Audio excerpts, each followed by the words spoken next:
All right, man. Y'all already know what time it is, man. I am live streaming on Kick right now. Y'all see the title. Y'all already know what time it is, man. Last time I reacted to Blackie Speaks, I covered this topic a little bit. He did as well, how rappers fake their streams. He just dropped this video 3 hours ago. Let's see what the hell this shit talking about. I don't listen to this nigga Russ, but let's see what this nigga talking about, man. He in the industry, so I know he probably got some shit to say. Let's get into this shit. 18 minutes. Let's go. They also, make sure like, comment, subscribe if you're new. All know, anyone in the industry watching this, you know this guy. I don't listen to this nigga, bro. But they boost the streams and they boost the sales. I've seen it. Now, rappers faking their streams, not something that should surprise you. A lot of us are already hip to the game. In this video, I'm gonna uncover some things and give you a little bit of insight into how this is being done. Also, gonna touch on a story regarding another rapper exposing how he's getting screwed over by the industry behind the scenes. Wanna talk a little bit about this Russ story. If you guys don't know what's going on, Russ recently decided to come out and expose some things about the music industry after he was done dirty behind the scenes. Before we move on, just a quick little introduction on who Russ is. I'm sure most people are familiar with him though. Russ is a 30-year-old rapper, singer, songwriter, producer, and engineer. Okay, he does it all. Out of Atlanta, Georgia. He's a very successful artist. Where the hell this nigga from? In Atlanta. What part of Atlanta? Cause this nigga must be from goddamn, I don't know. Let's see. Russ. Where is this nigga from, bruh? Wait. That nigga is not from Atlanta, bruh. Where is he getting this information from? The fuck?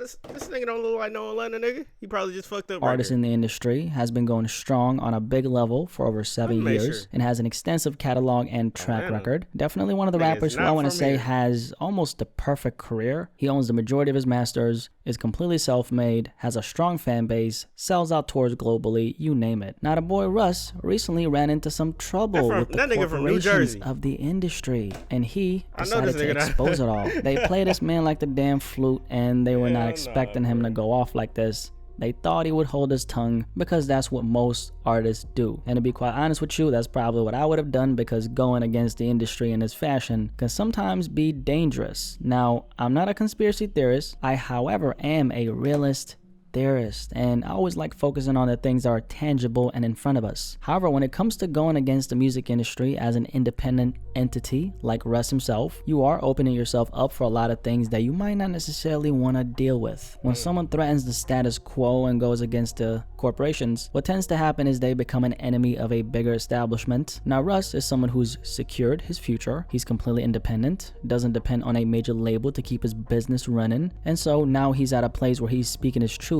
as he sees it because he can afford to do that. Russ has what we call FU money. He's making hundreds of thousands every single week and has been on that trajectory for almost a decade. So his belly is full, pockets good, fan base intact, all that good stuff. What happened recently is Russ dropped an album titled Santiago. I listened to it, very dope body of work. Shout out to Russ for that. Now, Russ's album ended up debuting at number 12 on the Billboard 200, and it pushed over 42,000 first week, which is amazing. Oh shit. Okay. As y'all know, the units sold this year has been pretty low. It seems like through the years the shit has went down, obviously, but this year has been pretty low. If you touching 40K this year, that's a W. Not gonna lie. For an artist who doesn't, number one, have the industry behind them. Number two, is independent, not fake independent, but actually independent. So 42,000 first week ain't bad at all. Now, the thing is, Russ's album actually did 52K first week. And now you might be wondering, what do you mean actually did? The numbers clearly said Russ Santiago debuts at number 12 with 42K sold. Well, this is when we get to the expose, because Russ revealed something that happened behind the scenes, and this is what he said. Billboard and Luminate took away another 4,000 of my real sales over the weekend, making that 10,000 sales total they took away from me, while allowing major labels to fake their streams and sales and do monopolistic merch bundles. Only major labels are allowed to do merch bundles because the only approved vendor is a major label vendor. That's a fact. These numbers and charts are made up. The impact, however, is not. Shout out to the fans. Russ also put up another tweet saying the following: one company, PMC, Penske Media Corporation, owns Luminate, the sole company that verifies the data for all the Billboard charts. That's also very true. Billboard, Rolling Stone, Variety, etc. Damn. Now, in this part of the video, let's talk a little bit about the source of these numbers, and I want to give you some context behind what Russ said and some other additional information about who's actually providing all the numbers and the data that we're receiving. So let's start with Billboard. So Billboard, you know what that is. It's an American entertainment / music magazine. It's been around for a long time.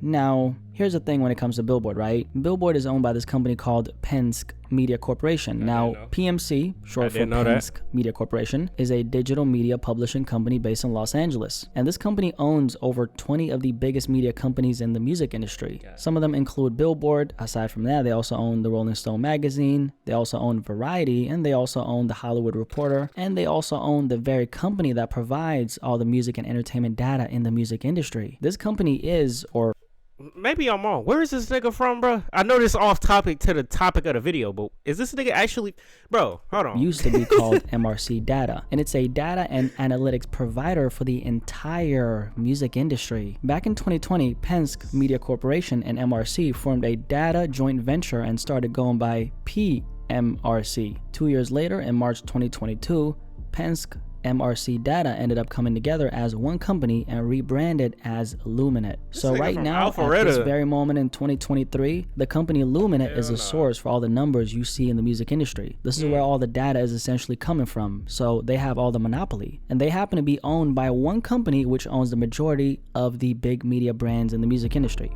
Now that I've given you that scoop and insight on the source of the numbers, let's continue with what Russ said. He dropped his comment on an Instagram post that was discussing the news, and he said the following: "These aren't baseless accusations. They emailed us saying they're removing my sales. I'm supposed to not say anything. Meanwhile, y'all's favorite artists fake their streams and sales. We talked to that guy too, and y'all hop online trying to figure out why they can't sell tickets. LMA. Oh, sheep being sheep. Also, publications are only posting me when I'm calling something out. Gives this perception like that's all I do with my time. LMAO." Russ continued with this tirade by saying, "I don't think y'all realize how nuts this is. Billboard charts are inflated by fake data, which is being verified by only one company. Luminate and Billboard are owned by the same company." He also put up this other tweet saying, "Watching the general public try to figure out why certain streams don't match the ticket sales is funny. LOL, it's not rocket science. Use your brain."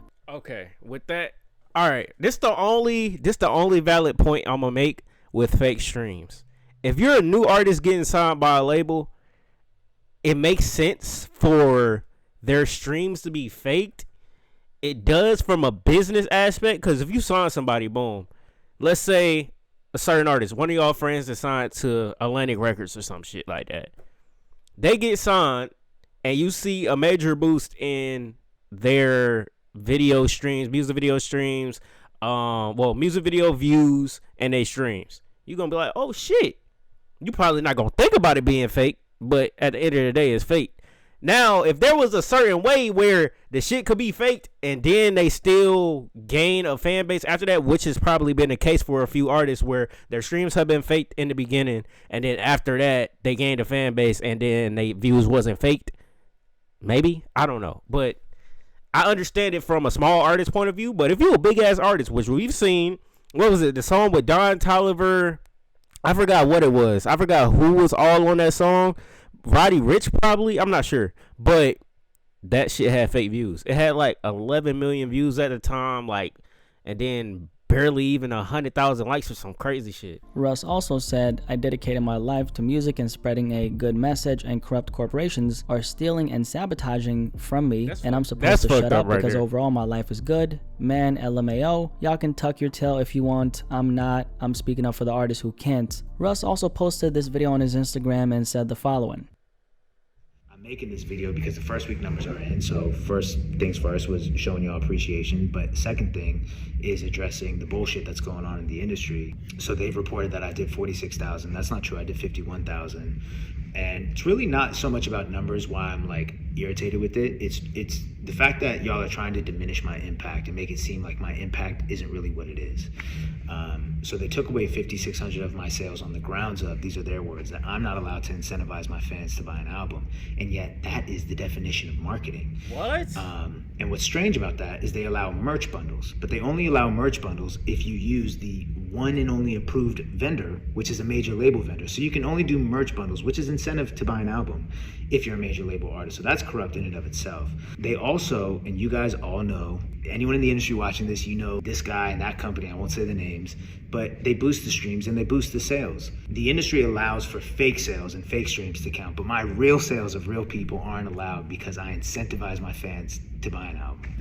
Bro, now it seemed like the industry is kind of pushing you to sign a deal. That's what it seemed like. It's pushing this nigga to sign a deal. We know this nigga not gonna sign, but it seems like the industry is coming to a point where, because that what he just said with the whole thing where he can't promote his album through what he said, But my real sales of real people aren't. The industry allows for fake sales and fake streams to count, but my real sales of real people aren't allowed because I incentivize my fans to buy an album. So you can't even promote the shit yourself if you a goddamn independent artist. That's basically what he's saying. The industry don't want you to promote that shit. It's against the rules and regulations, the terms and conditions, I guess. Bro, what? So as an independent artist, what you telling me is you can't even market your shit, which means you have to sign. That's what the industry want to push. That you need to sign. Do not sign no deal. For everybody that's watching this shit, and you a new up and coming artist, and you want to take this shit serious, do not sign. Nah, Russ, you're actually boosting. My bad for pausing the video, but listen, it's a video where I gotta talk, bro.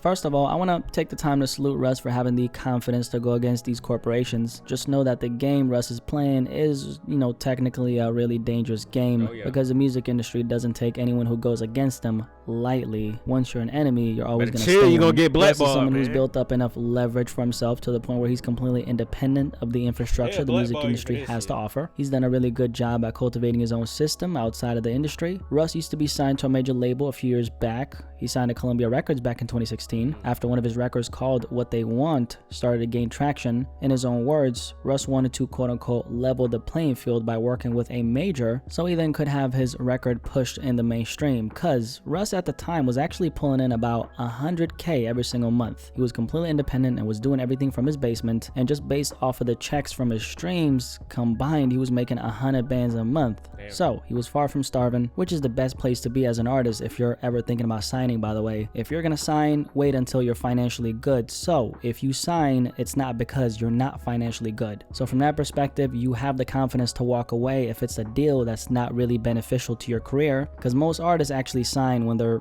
dead broke, believe it or not. So the reason why they're signing is because they just want the money and not necessarily because they believe that the deal that they're signing is actually going to benefit their career. And signing from that perspective is a scarcity mindset, and that's something that you don't really want. Now back to Russ. So all these major labels were approaching him, wanting to sign him because he built a sustainable foundation all by himself without the help of the industry, and that's when they usually come to the artist. So Russ was very aware of the power he had. He was making good ass money without anyone's help. In the end, he decided to sign a partnership deal with Columbia Records and was on the label until 2020. That's when he parted ways with him, and he's been independent ever since. Now the thing about Russ right now is he's a break in the pattern. He's doing things independently at such a high level to the point where he's setting a certain precedent that's not all that beneficial for the music industry. If there's one rapper who's a threat to the labels right now, it's this guy right here. And it's not that Russ is a, one-man army who's doing everything by himself, because he has a team of people he works with, like any successful artist. It's just that Russ managed to gain all this industry experience by being signed, and he really had no plans to be in bed with the corporations forever. One of the things that he was intending to do was to hold on to as much of his power as possible, and he had this in mind when he signed. Now, as for what Russ said regarding the inflated streams, my favorite part of the video is coming up right now, so that's not really a secret. He brought up something interesting on that one tweet when he said, "Watching the general public try to figure out why certain streams don't match the ticket sales is funny, lol, it's not rocket science, use your brain." What Russ is essentially saying is, streams can be manufactured, hard tickets, however, can't. And that's a fact. This is why you should never put too much weight on an artist's monthly listeners or their streams. I mean, there's a rapper who was popping a few years ago who recently dropped an album who just canceled his entire tour, and he had over 20 million monthly listeners on Spotify. I'm sure you know what rapper I'm talking about. I'm going to be talking about that very soon. But this is especially relevant when we have, let's say, an artist who doesn't have that long of a track record, because there are a lot of people in this industry who come in with a not so extensive track record, and a lot of times the history that does exist on them is actually actually a fabricated story that's been closely manipulated and edited in order to make their success appear as organic. So they have a bunch of manufactured streams on, let's say, Spotify, where it's visible, and they build a little bit of fake hype on social media by allocating a lot of their funds towards advertisements, specifically with the help of hip-hop media outlets. And part of building that fake hype, I almost forgot, okay? Fake followers, that's a very big part of it, okay? Fake followers. And so they end up getting a lot of eyes on them at once. Now let me explain the psychology here, right? The idea is for those eyes to see what appears to be the success they're getting, and a percentage of those eyes then convert into actual listeners. Now, this is a strategy a lot of artists, specifically rappers, are using right now at this very moment. Stream farms and inflated numbers are bigger than ever, and a lot of the upcoming names you're finding out about are on it. Now, a lot of these artists are actually getting funded by outside investors, from what I'm hearing, because they themselves can't afford to do it because, you know, they're signed to a major label, they've spent a lot of their money already, and they're already in the negative, so they don't have the funds required for this. So these outside entities that have the resources help them get their career off the ground, and they're providing them with the money. The benefit they get is that they receive a percentage of their future earnings if the artist ends up being successful. Just like how a record label gives you an advance in return for owning your masters, these investors, they're rich, independent, and willing to blow money for a potential return on that investment. I've heard about a couple companies that specialize in this particular service, and what you find when you search them on Google is not what it appears to be. Most of these companies are what we call smoke screen businesses. So on the surface, it looks like they provide organic marketing services to artists, but on a back end, they're going to aid you in inflating your streams. Okay. So how it works is this: you apply your artist resume, you go through a vetting process and a verification process, and then once you become a viable option for them to work with, you sign a contract where you give them permission to help you, quote unquote, push your music. At that stage, you as the artist, you still don't know what precisely they're doing to help you. So they'll give you this fake rundown that's completely fabricated. They'll say, we're working with this company that's embedded with this major label and this distributor, and these are all the places your records are being pushed. Something to that effect. The artist who's bought into the scam says, okay, next thing you know, their streams start going up. Damn. The reason why it's so hard to find these companies is because unless you know certain people in the industry who, number one, are connected to the people who indulge in the scam, and number two, are actually willing to share it, you're never going to find out about it. Because once it goes mainstream, it's not going to work. So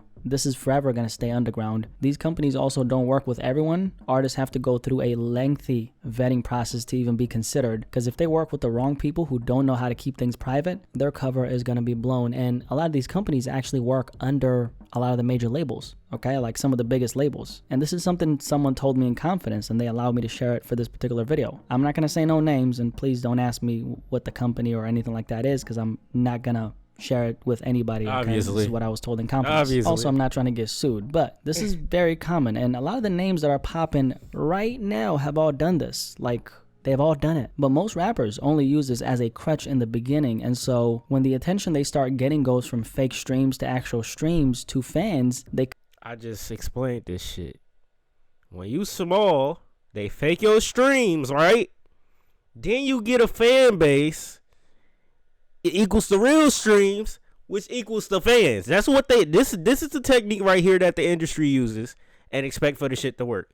Now, sometimes this don't lead to this, and it's just this. You see what I'm saying? Cut the cord and keep it organic from that point, because if they do it for too long, well, then they're gonna get exposed. Personally, I'm very against anything that's not organic. I think if you want to build a sustainable career in music, setting the wrong precedent from the start is always going to end up in misery. It's always going to backfire. There's no way around it. Faking streams ain't no different from what they be doing in the fitness community with the fake weights. You can pretend that what you're doing is working, but really you're just hurting yourself. Even if it works, your foundation is built on something that's not real. And the reason why faking your streams always backfires is because, number one, you're building a house on shaky grounds. Number two, the points on a board aren't real people. They're just digits which have no ties to the real world or real people. So you're not really growing your influence. You're just paying money for essentially appearing as a a success. And number 3, 95, probably 99% of the artists who do this don't get anything additionally on top of the fake streams, meaning they spend a bunch of their resources to inflate their numbers, and then there's no actual overflow of fans that come as a result of that. Because that's the idea. You spend a bunch of money on fake streams and then you get shit popping, right? Number 4, when you get exposed as a fraud, because you will, you now don't have a career in music because you're a fraud, a phony, and a clown. Number 5, that money could have been allocated towards improving as an artist, which would actually help you. And number 6, and this is probably the biggest one, streams doesn't equate to fans in the first place. Like I'm saying, even if your streams are real, that doesn't even guarantee that you're going to build a fan base off of those streams. Because how many rappers do we not know who have hundreds of millions of streams but can't pack a venue of 50 people? This is such a common phenomenon, so screw the fake streams. Real streams don't even work a lot of times. So what's really the incentive to fake your streams? You could, of course, come up with many different reasons depending on the lens you're looking at things from, because everything is a matter of perspective, and at least 50% of all the rappers who are trying to make it into the industry will at some point try these tactics like faking your streams or other things that will not have a real return on their investment, that are completely just fraudulent, because everyone wants to take the shortcut these days. No one wants to put in the work. No one wants to grind for the next decade and cultivate a plan for the future that's sustainable. Everyone, however, wants to fake it till they make it.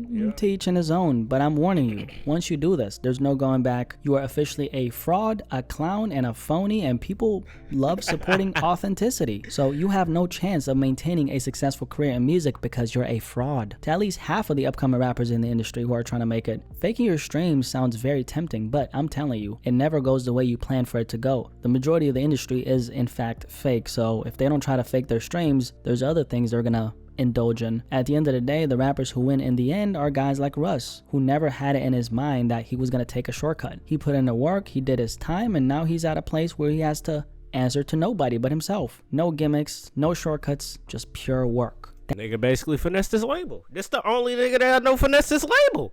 That's how you win in the end, because how you finish is how you start. And if you start as a fraud, well, you're always going to finish as one. Remember that. Anyway, any thoughts on this topic? My name is Blackie Speaks, and if you made it till the end, consider subscribing and consider hitting that like button. Curious to hear what you have to say about this particular topic, and I will catch you on the next one. Listen, bro, W video about Blackie Speaks, man. Listen, thesis statement of the video. Don't fake your streams. Don't fake your views. It's that simple. It's just that simple. It's just that simple. If you're gonna sign, know what you're doing. Like I said, get you a lawyer to read that paperwork if you're not gonna read it. Y'all might see the money and just want to take it, but bro, you gotta read that goddamn paperwork. But hey, man, hopefully you enjoyed the video. If you did, make sure you go like, comment, and subscribe. And if you more videos coming soon, I'm gone, bro.